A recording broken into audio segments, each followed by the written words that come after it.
மத்தேயு 20ஆம் அதிகாரம். பரலோக ராஜ்யம் வீட்டெஜமானனாகிய ஒரு மனுஷனுக்கு ஒப்பாயிருக்கிறது.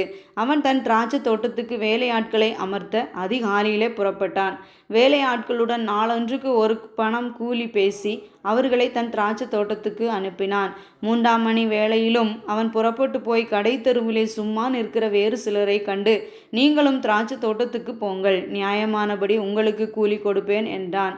அவர்களும் போனார்கள். மறுபடியும் 6ஆம் 9ஆம் மணி வேளையிலும் அவன் போய் அப்படியே செய்தான். 11ஆம் மணி வேளையிலும் அவன் போய் சும்மா நிற்கிற வேறு சிலரை கண்டு, நீங்கள் பகல் முழுவதும் இங்கே சும்மா நிற்கிறது என்ன என்று கேட்டான்.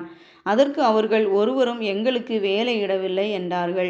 அவன் அவர்களை நோக்கி, நீங்களும் திராட்சை தோட்டத்துக்கு போங்கள், நியாயமானபடி கூலி பெற்றுக்கொள்வீர்கள் என்றான். சாயங்காலத்தில் திராட்சை தோட்டத்துக்கு எஜமான் தன் காரியக்காரனை நோக்கி, நீ வேலை ஆட்களை அழைத்து பிந்தி வந்தவர்கள் தொடங்கி முந்தி வந்தவர்கள் வரைக்கும் அவர்களுக்கு கூலி கொடு என்றான்.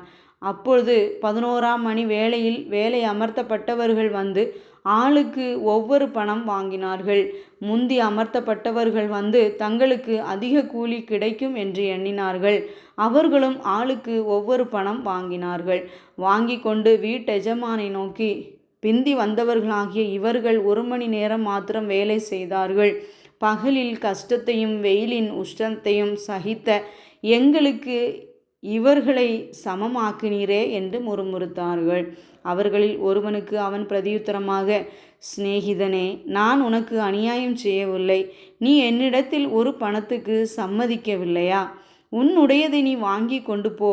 உனக்கு கொடுத்தது போல பிந்தி வந்தவனாகிய இவனுக்கும் கொடுப்பது என்னுடைய இஷ்டம். என்னுடையதை என் இஷ்டப்படி செய்ய எனக்கு அதிகாரம் இல்லையா? நான் தயாளனாயிருக்கிறபடியால் நீ வன்கண்ணனாயிருக்கலாமா என்றான்.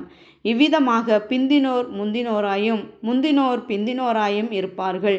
அழைக்கப்பட்டவர்கள் அநேகர், தெரிந்து கொள்ளப்பட்டவர்களோ சிலர் என்றார்.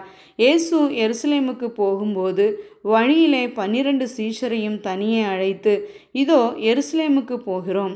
மனுஷகுமாரன் பிரதான ஆசாரியரிடத்திலும் வேத பாரகரிடத்திலும் ஒப்பு கொடுக்கப்படுவார். அவர்கள் அவரை மரண ஆக்கினைக்குள்ளாக தீர்த்து அவரை பரியாசம் பண்ணவும் வாரினால் அடிக்கவும் சிலுவையில் அறையவும் புறஜாதியாரிடத்தில் ஒப்பு கொடுப்பார்கள். ஆகிலும் 3ஆம் நாளிலே அவர் உயிரோடே எழுந்திருப்பார் என்றார். அப்பொழுது செபதேயுவின் குமாரனுடைய தாய் தன் குமாரரோடு கூட அவரிடத்தில் வந்து அவரை பணிந்து கொண்டு, உம்மிடத்தில் ஒரு விண்ணப்பம் பண்ண வேண்டும் என்றாள்.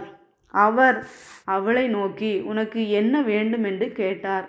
அதற்கு அவள், உம்முடைய ராஜ்யத்திலே என் குமாரராகிய 2 பேரில் ஒருவன் உமது வலது பாரிசத்திலும் ஒருவன் உமது இடது பாரிசத்திலும் உட்கார்ந்திருக்கும்படி அருள் செய்ய வேண்டும் என்றாள்.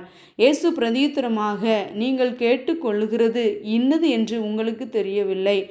நான் குடிக்கும் பாத்திரத்தில் நீங்கள் குடிக்கவும் நான் பெறும் ஸ்நானத்தை நீங்கள் பெறவும் உங்களால் கூடுமா என்றார். அதற்கு அவர்கள், கூடும் என்றார்கள். அவர் அவர்களை நோக்கி, என் பாத்திரத்தில் நீங்கள் குடிப்பீர்கள், நான் பெறும் ஸ்நானத்தையும் நீங்கள் பெறுவீர்கள். ஆனாலும் என் வலது பாரிசத்திலும் என் இடது பாரிசத்திலும் உட்கார்ந்து இருக்கும்படி என் பிதாவினால் எவர்களுக்கு ஆயத்தம் பண்ணப்பட்டிருக்கிறதோ அவர்களுக்கே அல்லாமல் மற்றொருவருக்கும் அதை அருளுவது என் காரியம் அல்ல என்றார். மற்ற 10 பேரும் அதை கேட்டு அந்த 2 சகோதரர் பேரிலும் எரிச்சலானார்கள். அப்பொழுது இயேசு அவர்களை கிட்ட வர செய்து, புறஜாதியாருடைய அதிகாரிகள் அவர்களை இருமாப்பாய் ஆளுகிறார்கள் என்றும் பெரியவர்கள் அவர்கள் மேல் கடினமாய் அதிகாரம் செலுத்துகிறார்கள் என்றும் நீங்கள் அறிந்திருக்கிறீர்கள். உங்களுக்குள்ளே அப்படி இருக்கலாகாது. உங்களில் எவனாகிலும் பெரியவனாய் இருக்க விரும்பினால் அவன் உங்களுக்கு பணிவிடைக்காரனாய் இருக்க கடவன். உங்களில் எவனாகிலும் முதன்மையானவனாய் இருக்க விரும்பினால் அவன் உங்களுக்கு ஊழியக்காரனாய் இருக்க கடவன். அப்படியே மனுஷகுமாரனும் ஊழியம் கொள்ளும்படி வராமல் ஊழியம் செய்யவும் அநேகரை மீட்கும் பொருளாக தம்முடைய ஜீவனை கொடுக்கவும் வந்தார் என்றார்.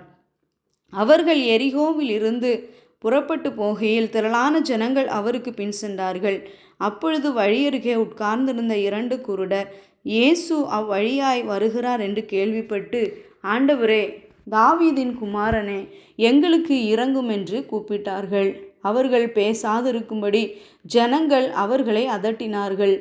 அவர்களோ, ஆண்டவரே, தாவீதின் குமாரனே, எங்களுக்கு இரங்கும் என்று அதிகமாய் கூப்பிட்டார்கள்.